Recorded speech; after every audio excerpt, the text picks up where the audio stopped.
Hello and welcome to the Daily Comic and Collectible, episode 309. Now, today, the collectible of the day is the Mcfarlane Toys DC Multiverse Mega Figure Series Swamp Thing action figure. While scientist Alec Holland was working on a formula to grow plant life where there is none, a rival organization vying for the formula set off a bomb that covered Alec in his own biorestorative serum. To escape the flames of the explosion, he stumbled into a nearby swamp where he mutated into a strange new hero, known as the Swamp Thing. These megafigs are large figures to match their 7-inch scale counterparts, and are based off the DC Multiverse.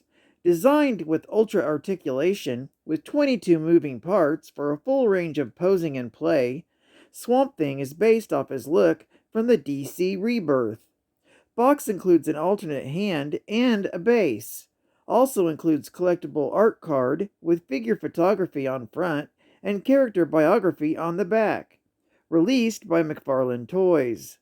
Now, the comic of the day is Saga of the Swamp Thing, Volume 2, Issue number 24, with the cover date of May 1984, with story by Alan Moore, art by Steve Bissette, and cover by Steve Bissette. This issue is titled Roots. The Justice League of America watches the tape they received depicting the attack on Terrebonne Parish and try to formulate a plan of action. The Floronic Man has used his connection to the Green to kill humans in La Croix, Louisiana, and plans to unbalance the Earth's atmosphere by causing plants to produce more oxygen. And the flammable gas will eventually ignite and kill all animal life. Meanwhile, the Swamp Thing confronts Woodrue. Initially, the madman assumes that Swamp Thing is joining him as a companion, since he also holds a connection to the Green. He offers the Swamp Thing the opportunity to kill a prone woman, but rather than join Woodrue, he punches him in the face and rescues the woman. Angrily, Woodrue stabs Swamp Thing through the chest with a sharpened tree trunk. Noticing that Swamp Thing and Woodrue are fighting against each other, the townspeople take the opportunity to escape. Nearby, Abby Cable meets an old man who refuses to admit defeat and runs off to retrieve an object he calls Evangeline. In the meantime, Woodrue traps Swamp Thing beneath some rubble and suddenly becomes aware of Abby's presence. At that moment, though, the old man returns, bearing a chainsaw. Woodrue kills the man before he can attack, and recalling her sympathies for Swamp Thing, who he deems a traitor, he decides to kill Abby with the chainsaw.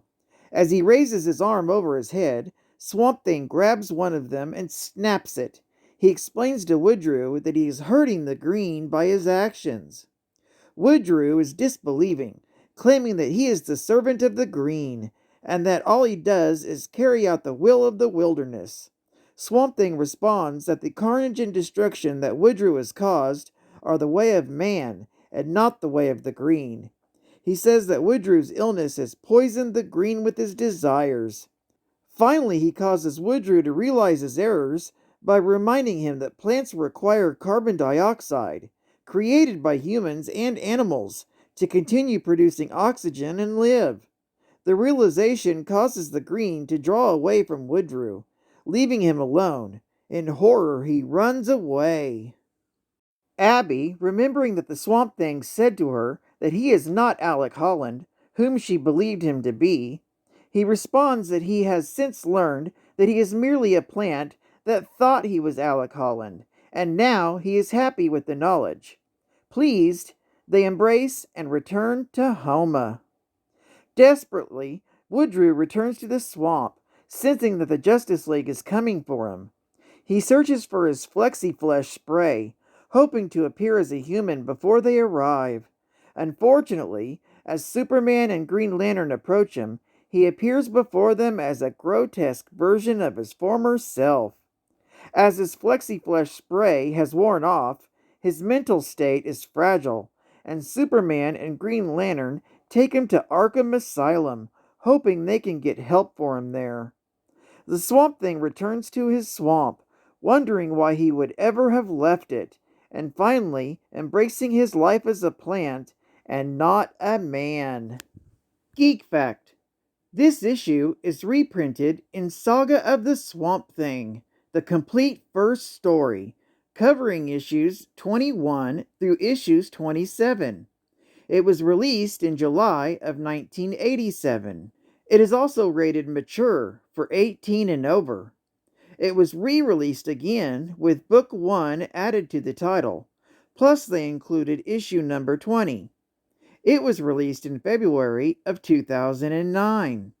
Bonus Geek Fact: the Floronic Man, who also went by Plant Master, was Jason Woodrue, a scientist who was connected to the Green. The Green is a cosmic energy force that animates all plant life in the universe. Unfortunately, Woodrue became a villain. Though primarily a villain of the Atom, he was also responsible for creating Poison Ivy, one of Batman's fiercest adversaries. The Floronic Man's first appearance was in The Atom, issue number 1, with the cover date of July 1962. And final geek fact: the Swamp Thing has superhuman strength and the power to regenerate any portion of his body. He can also command plants to do his bidding and change locations instantly by inhibiting vegetation anywhere in the world. Swamp Thing's first appearance was in Swamp Thing, issue number 1, with the cover date of November 1972. Well, I'd like to thank you for joining me for another Daily Comic and Collectible, and I hope to see you again tomorrow. This is Cat Fan Comics Man, and I'll catch you on the flip. Over and out.